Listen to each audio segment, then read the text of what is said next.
Welcome back. I'm glad you're here again. We've talked a lot about virtual assistants in the past. We've got quite a few episodes on it. If you go to strriches.com, you can go back and find all those old episodes that have great interviewing tips. They have the places to go to, which we've hired a lot of people off Online Jobs and another site called JobRack that is more in Eastern Europe.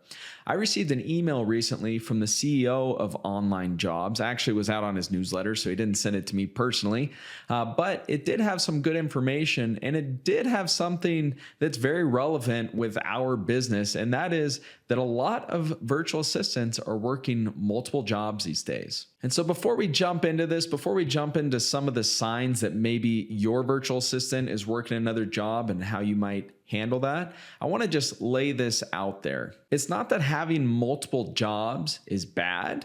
In fact, I think that's great. If you're hustling and you want to earn more money and multiple jobs is the best way to do that, then that's great. The problem is if you're working another job on someone else's dime.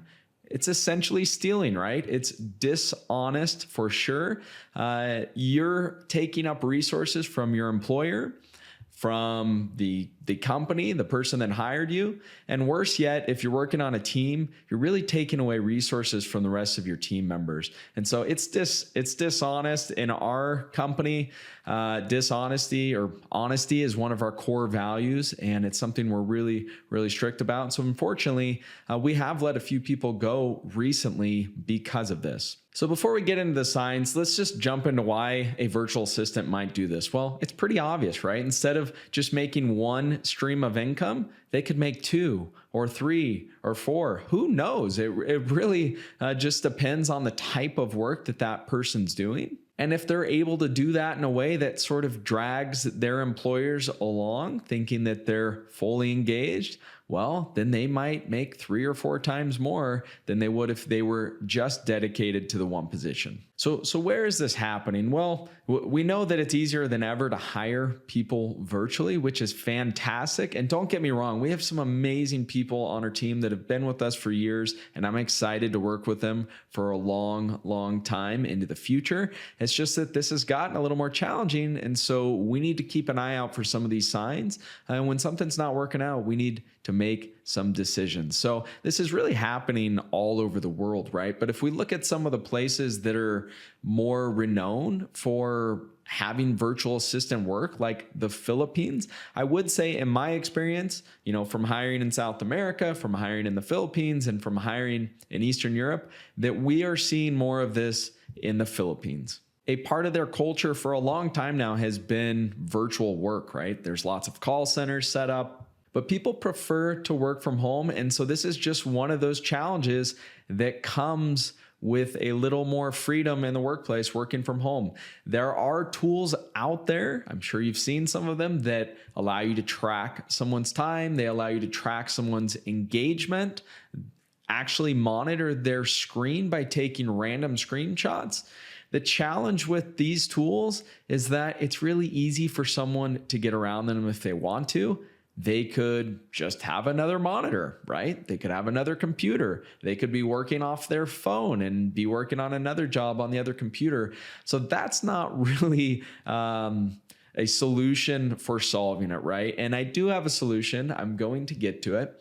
But we've used these time trackers before. They do help us occasionally, if we see productivity drop, and we have found people on our team, unfortunately, that we're working on things or other jobs, and needless to say, those people are no longer on our team.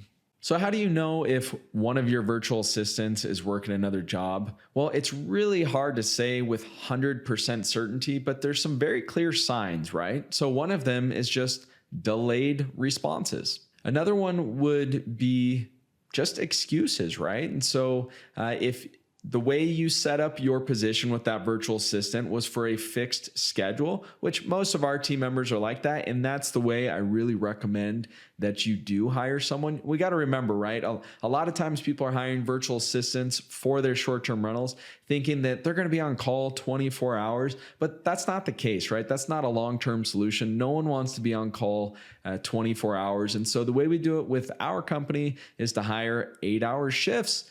And we expect the people on our team to be available during those 8-hour shifts. In fact, we put it right in our work agreement that you are not allowed to work for someone else while you're working for us. What you do outside of that time is totally up to you. But while you're working for us, we are your sole employer. So delayed response times are a pretty easy clue. One of the rules that we have with our receptionist team is a 5-minute response time or less. So all of the messages that we get from our guests, they have to be responded to within 5 minutes. And so if someone is continuously not responding, well, then there's something going on, right? And that's an easy sign. If you're new to the show, by the way, my team and I have managed over 40,000 guests. We're in nearly 20 cities now. We have properties in over 5 countries. We're completely virtual. We would love to work with you to help with your back-end operations, to help with your revenue management, to help with your listing optimization. Our partners are seeing incredible results. Our last partner that we just brought on in Costa Rica, we increased his revenue 50% this month in October versus last year. So we're seeing some really good results. If you're interested in chatting with us, you can head over to strriches.com. You'll see a little property management button there.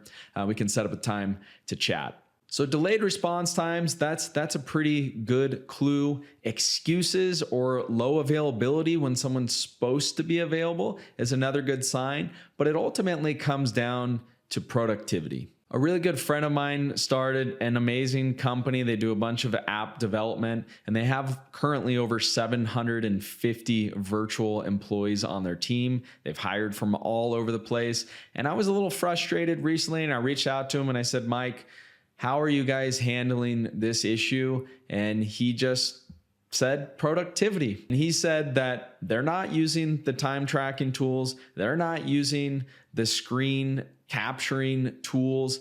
They basically measure everything off of productivity.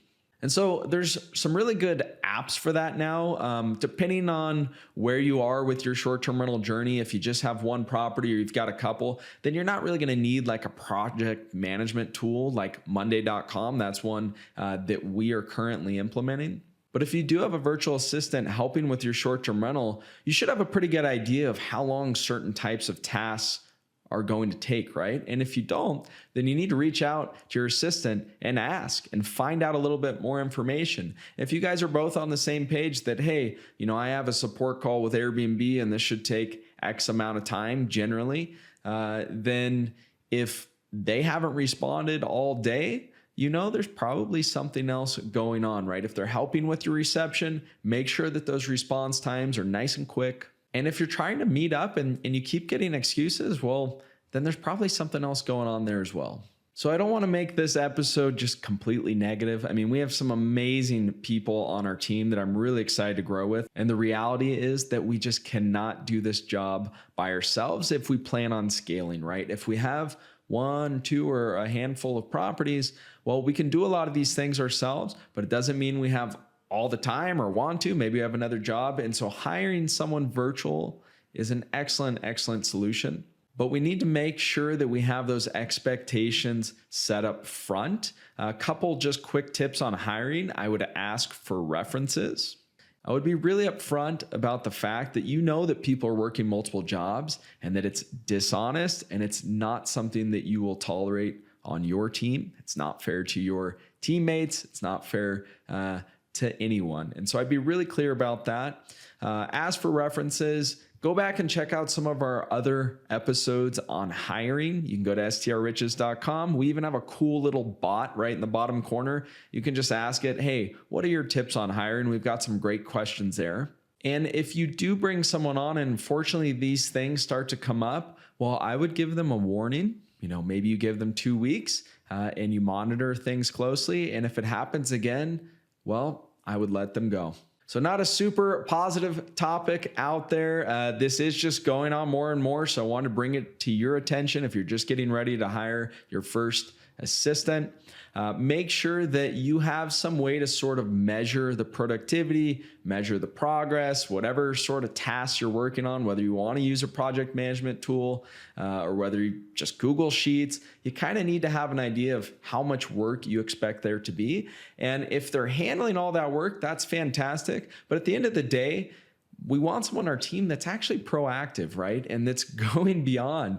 And that results in higher pay, right? If we're all growing together and we're doing a better job, then, the pay range that we start at is not what we expect people to work at forever, right? And so that's what we're looking for on our team. Again, we have an amazing team and I feel really happy and grateful. I just know that this is more challenging. And I got that email that the CEO sent out that, yes, this is very clearly happening and it's unfortunate. So let's do a better job of hiring. Let's make this really upfront, and hopefully this trend sort of goes in the opposite direction. Until next time, I hope you have a fabulous week. Want to get on the fast track to financial freedom through short-term rentals? Well, it all starts with the properties you acquire, but you want to make sure that you acquire the right properties. I want to give you my ebook that will show you how to do just that. There is no charge. It's my gift to you for being one of our subscribers.